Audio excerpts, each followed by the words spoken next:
Hey guys, welcome to brainAttic. So today we have another very conceptual problem from the topic of applications of derivatives. Now, this question was most recently asked in JEE Advanced 2013. So if you do want to give it a try, you may pause the video now and give it a try. Otherwise, we can continue solving the problem. We are asked the number of points in infinity minus infinity to infinity for which this equation holds.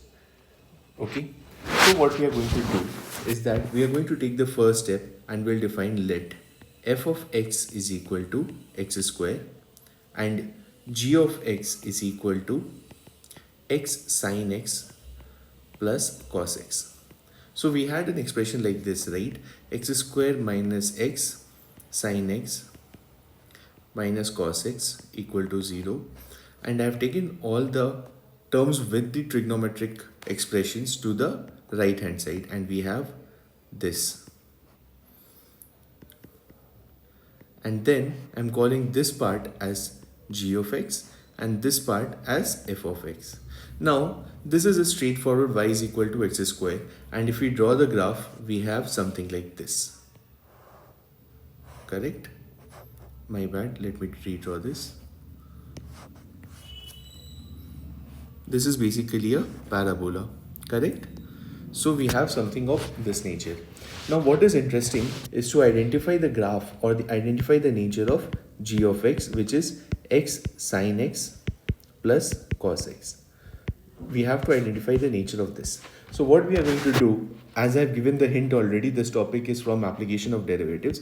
We'll take the first differentiation of g of x, and this gives me x cos x plus sin x minus sin x, and which is nothing but x cos x.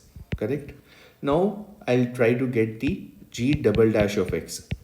Okay, and this gives me minus x sin x plus cos x is equal. So what we are going to do now is we are going to put g dash of x is equal to 0. Now the fundamental idea of doing this is to identify the maxima and the minima, what it holds. So what is the maxima and the minima? By doing this step we can identify that. Okay, so when we solve this we get that x cos x is equal to 0, right? This means that x is equal to 0, or for all the values at which cos x is equal to 0, which is pi by 2, 3 pi by 2, 5 pi by 2 and 7 pi by 2. How do we identify now which of them is maxima or which of them is minima? So we know that if g double dash of x is positive, this implies that it is a minima.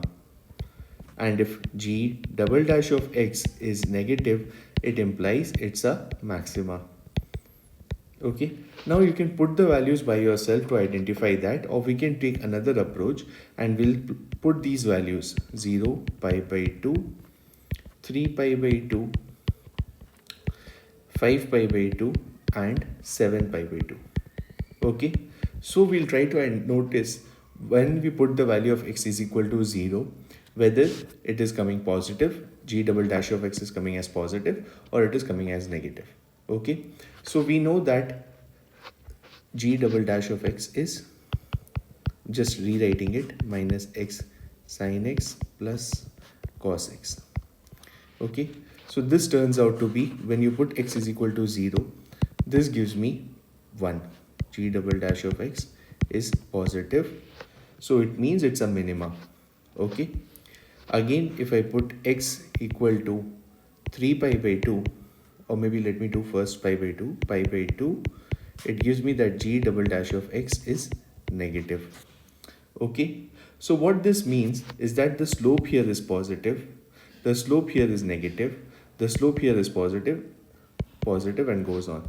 So if I try to draw the graph now, right, you have to keep doing this step. So if I draw the graph, it looks something of this nature.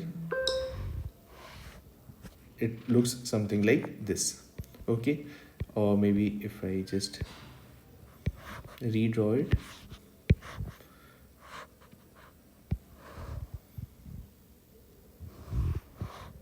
something of this nature. Now if I superimpose the y is equal to x square graph or fx is equal to x square, it was looking something of this nature.